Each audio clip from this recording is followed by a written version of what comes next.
It looks great. Looks great. Here's your drinks. As they hand you the large fruity drink that is your regular.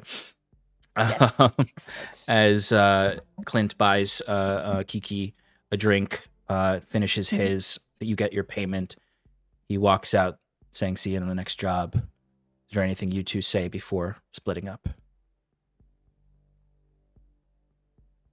was nice working with you. Thank you for everything.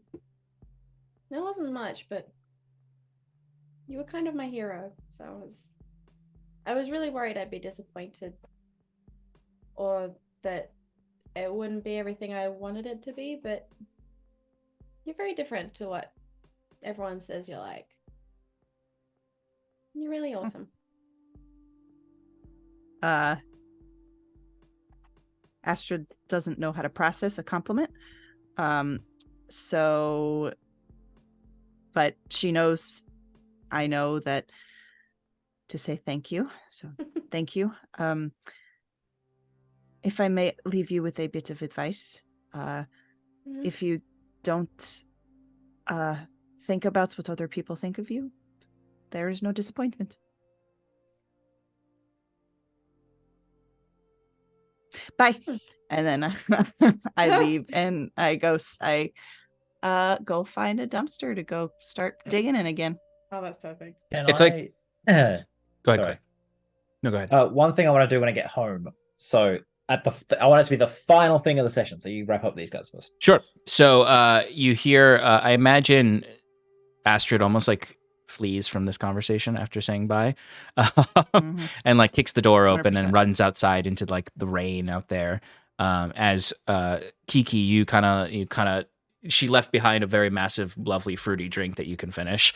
As you're in this lovely, Oh, yeah. I mean, this fun bar as a band kicks off, and you're kind of in like where you've always wanted to be, kind of like you're in a bar where most likely there are people who are mercenaries in it, and like ultimately it's just perfect in this moment as your hero just left out the front door, as you hear some glass smashing in the back, as you can hear a woman, a very like bold woman screaming, "Is that bitch here?"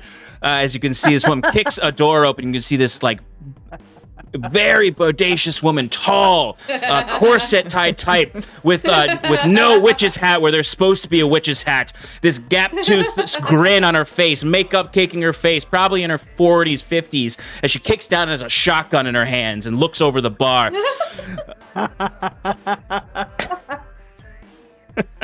Oh, I am so happy. As we will cut to Clint getting home to his place. So I get home, get out of my work clothes, sit on the edge of the bed, open the Flickr to the Compass app. Mm-hmm. And as I'm going through the motions, I am praying that the tracker is not active, that it's destroyed along with the creature. DM, is the compass moving? So, as you pull out the Flickr and flicker through this, this is like very like the pin or the top spinning at the end of Inception. You look and you just see the compass, and it's just sitting there still, and you're kind of like waiting. And you take a deep breath, almost as if everything's secure, but then it wiggles. And given that you live in Corvault, it wiggles. And even though I know this is not exactly how close it needed to be, for a brief moment you feel a slight shake in your apartment, as if something big flies over it, as it goes gold for a second and then vanishes down, and the compass immediately moves quickly the opposite direction. As outside, in the heavy rain of Corvault, leaping from rooftop to rooftop, with wings that are just freshly growing metallic scales, larger than the weakened ones you saw, this creature lands on a rooftop next to a gargoyle of sorts and just stares out at this city as it's just like rapidly growing. Like these horns are still growing all over it, and its wings have like replaced themselves with more metal, as it is now the Dragon of Corvold, Jensen Biozyn. Fuck yeah. And I think that's where we'll end tonight's session. Maybe a future job for this crew to hunt down Jensen Biozyn. Oh my gosh. Oh, I'm sorry. I got too excited for the bunny. All right. I think that's where we'll end. We'll go around real quick and do our favorite moments for everyone and ourselves. Who would like to go first? I can go first. I wrote them down so I wouldn't forget. Me too. All right, let's see. No. Bunny. I have a few. I really enjoyed Sarah, your very creative, or Kiki's creative use of lighting up the elevator. That was a really cool image. And I also really enjoyed the moment that Kiki and Astrid had, like while you were waiting to open up that door and Astrid was waiting to go through it. Like I don't know, I had a really cool image in my brain, a cool mind movie of that scene. Just like the tension there was really cool. So I like that. Thank you. Clint, I really enjoyed your instinct to talk to the creature and ask, "Are you intelligent?" Like I thought that was a really cool, like, oh shit, like I didn't even think of that. Like maybe it is, maybe it does have an ability to communicate. For Sean, this whole game, I really enjoyed how whenever we said like an ability, you added onto it and just made it so cinematic and so just real. And it was just like, it was really easy to see and just, it was so exciting. Just feel the actual adrenaline. And I also really enjoyed how you responded to the "Are you intelligent?" when you have to like finish this meal. I thought that was a really cool line. And for myself, I'm very proud of my keypad idea of using Lucen to open the door. I thought that was really clever. That was that was good job, me. Yeah. High five. High five. All right. Who would like to go next? All right. I loved how excited you were, Sarah, when your abilities did the craziness. I can see him asleep, yes. Especially like when you came upstairs after like breaking everything with the chaos ball, you're like, did it. I was like, it was great to see. Like some people are like, oh look, I'm chaotic, I do things, but like the excitement of your silliness was great. I loved it. Thank you. I feel like Astrid's quirks stayed strong this session, which when you, I know you've played Astrid before, but you kind of said you know, she kind of came into her own last time. So I feel like, you know, growing to a point that you're like, this is how she's going to be, and then keeping it steady was really, really good. So well done there. Sean, thanks for just letting me get away with all my bullshit. That was fun. Because every time I'm like, so I have this ability and it says this. What? That is the beauty of Quest.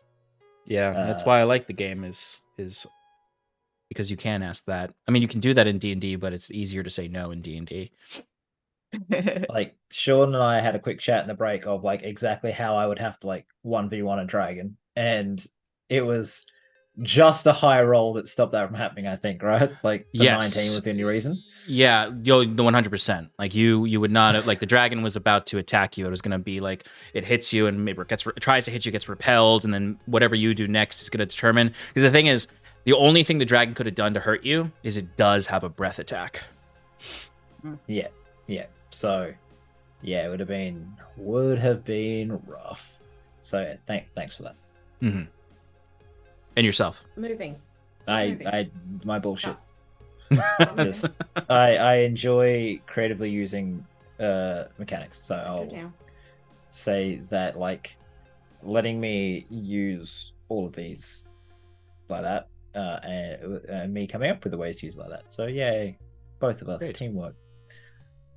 All right, Sarah. So my favorite for the DM or for the guide, definitely the monster like speaking. Oh, that got me good. It was just gave me chills. It was awesome. Especially it was especially when you said you have until I finish my meal. I loved that. That just set the tone for me. It was peak. It was amazing. And aside from that, it was the way that you described the scenes going through it. The flow was really, really good, and jumping between all the characters, like all the players' moments, it was very well balanced. I was really impressed. Thank you. Over to Clint. I think my favorite moment for Clint, calling up Nadia and being like, "Get me some more fucking bodies now." It's like, what have you done? Just do it. It's like, oh, the sheer stress you probably put on that woman is amazing. It was good thinking too. I hadn't considered about if we'd have a communication thing, so I really liked that. That thinking was really good. Thank you. And it was also really nice to see that break in a very serious, like otherwise very serious character to suddenly go, "Get this freaking thing done now." It was really nice to see that other side of him. For Astrid, it was a combination between her having her little spat with Zeb, which was so fucking cute, I can't lie, and using the bolts of lightning, the 1, 2, 3, 4 at that guy. The way you did that scene, I absolutely loved it. It was very dramatic and very, very boss. So I loved it. It was good to see Astrid suddenly go, "You know what? Fuck you." And I was like, "Yeah, go Shadow." Yeah, for myself, I definitely say the lining up the pitch for the little chaos ball. Yeah, I was so that was fun. so waiting to do that, and I was just like, she's a teenager, she's got a skateboard, come on, she's gonna just break shit by going for a full wind up pitch. It had to happen, and I loved it. Just in her own head, and yeah, it being excited to be like, I'm being paid to break stuff now. Mm-hmm. It was great to have that childish wonder there. Loved it. Yeah, I love the idea that this job pays you enough that like Astrid or Kiki gets like a studio apartment, and like it starts to get like set up and stuff. And like I imagine eventually like buying like a motorcycle or a motor scooter or something. Yeah. It's like this is her break into the industry. It's like, I can afford stuff now. I put it in the chat, but I'm just gonna say it out loud just before you jump to yours, Sean. Yeah, you had me like tense all game with this monster around the corner, and I had the feeling that like if it had gone all out on one of us, we'd be dead. So I was just like pretty stressed. I was like, I'm all about defense. I'm pretty sure I can survive, but I can't do the job, so I have to keep these two out, and it made me really stressed. So it was great. Yeah, the monster is pretty rough to fight. With the way I built it, it's not like, I mean, it has more HP than like you all do, but not that much more. It just is hard hitting. It has a breath attack. It has regenerative abilities. It would have been a rough if you were just like, we're gonna kill the dragon. We're gonna kill the dragon. It was possible, definitely possible, but it would have been a sticky fight. Yeah. For me, so for Kiki. Everything everyone said, I absolutely adored the chaos ball because it was like very clear image in my head of this bouncy ball wrecking this office and then shattering the glass. But my favorite moment was her leaving her card in the passenger seat with the gun. It just reeked of someone being like, I so desperately want to be a part of this world, and like this is my opportunity. And just like I loved that. I loved every opportunity Kiki had to like, I'm gonna deface this place. Like the Kiki felt so like a true like punk mercenary who's like, I'm not here. Like she's the opposite of Clint. Like Clint is the serious professional who's like, I do this job and I'm just doing the job and I'm getting out of here. And then doing anything, you know, I've negotiated for extra pay, very professional. Kiki's just sort of like I'm here to be a fucking rock star. And that's why I do this. I hate corpos, I hate my family, but I really just want to be a fucking rock star and a legend. And not for my family's wealth or fame, but for my own story. Which was amazing and embodies everything that I like wanted out of this game.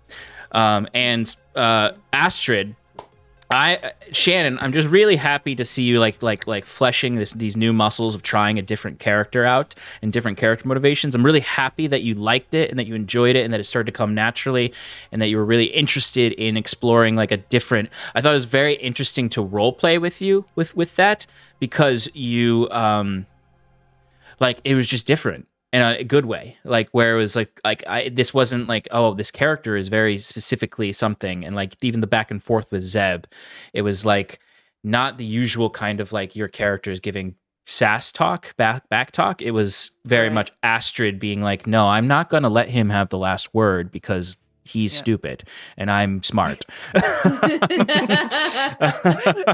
exactly He's stupid. Like I'm better. I like that. Like it's just a fact. And just because he's got a fun toy is why he can do this and I can't. If I had that fun toy, I'd be able to do this better. And then Not an argument, just a fact.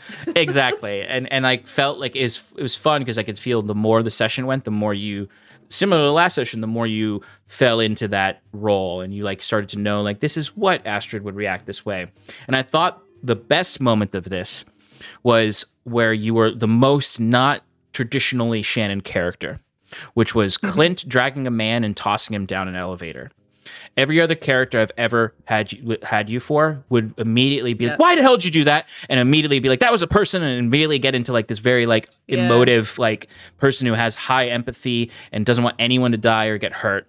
With this character, I loved that it was just sort of like, okay, I tried, but I'm going to go do the next job because that's what's in front of me. That's behind me now. What's in front of me is what I'm going to do. Was very impressive because I feel like your natural character instincts didn't override the character in that moment, which was very nice to see. Thank you. Clint, you serious hard ass son of a bitch. I appreciated your tinkering, your meddling was appreciated because it got us to an interesting story that I didn't think would really come about. I thought you guys would either completely avoid the dragon in some way or fight it, like the traditional D&D method. But communicating with it, the trade was epic. I loved that. Like just like being like, this thing, it's at least intelligent enough that we could probably negotiate with it. And the commitment to just being this anti-corpo professional was just like, well, I'm going to feed the corpo guy to him. Like, obviously was great. And then truly though, my favorite moment is the fact that you did pull out the compass at the end, because if you didn't do that, I was still going to give you a vignette to show that the dragon was alive. But I'm so glad that you actually were just like, that was what I was gonna It's a like. Horror movie, man. I know. But to. and the thing is, like, the thing I love about this, we were simpatico there because I was gonna say, Clint, when you get home and check your Flickr, you see the compass is still up. Was what I was going to say. Oh shit! I like that. And then for myself was truthfully, honestly, was truthfully coming up with. Once I finished this meal, because I really did not know what I was going to do if you succeeded there, like what the dragon would say back or what the terms were. I didn't want to just sort of be like, okay, you have an hour. So I was like, he's got a body. All he cares about is food right now because he's trying to grow be a big, strong boy. And he's like, all right, you know what? You're not completely unreasonable and I'm not completely a wild animal. So once I finish this, if you're still here, I'm going to eat you. If you're not here, I will not eat you. It's basically its mindset. And if you're That's not here, perfect. I'm gonna get more buddies to eat, and I'll grow like a big strong boy and get the fuck out of here, or establish this as my lair. Did It's one way to do it. did to you the fact that I fed a corpo guy to him give us more time? Like, was he going to? Had you planned for him to come after us? Or Yes, it was did give you more time. If you didn't feed him to Corporal Okay. Guy, he would have chased you out of there. Oh, Okay. damn. Because he was finished with the other meal when you started to come down. But when he saw yeah. you with another guy, he's like, "All right, he's promised he's yep, my meal's not done." He's delivering. It's not You know, bad. very much so like what I imagine a dragon would be like. Okay, this person's bringing me food. They're a warlock now. I'm the patron. Yeah. Because like the idea of this dragon was like, it's very Jurassic Park, obviously, when they're like an extinct creature, but the corpos are particularly like, can we bring magic back? Can we, through reviving this dragon, can we bring some kind of magic out of it? Or can we harvest some? Can we control magic? Because in this world, magic is completely uncontrollable. Like there's small bits of magic that you can infuse your tech with, but it's like so chaotic because there's no system keeping everything in check or making it ordered. It's just like magic is this fluid thing, and a dragon coming back into a low magic space, it's sort of like rapidly growing and decaying due to the engineering, because it's like it doesn't have magic to feed off of, so it's just going after the fucking computer parts, which are then feeding the nano organisms within its blood that are replacing its scales with the mechanical parts. It's a weird cyber Franken dragon. Love it. It's fucking It's awesome. very cool. Very, very cool. All right, we're gonna send a raid on over to Rogue Uzu, who's I believe is still streaming right now. Yeah. Yep. So give Kelsey. their channel Kelsey. some love. Give Kelsey your love. We're big fans and friends of hers. Friends. We're friends of hers. Thank you for joining us for this 2-part series that was originally a one-shot for Halloween. That was also originally meant to be on Halloween or the week of Halloween, but wasn't. Have a lovely evening. Thank you Residual for joining spoopy us. season. Residual spoops. Yeah. All right. Good night, everybody, and thank you for hanging out with us. Bye. Wait, I have to be Love Sean. you. Love I can't you. on my own channel. I'm a professional here.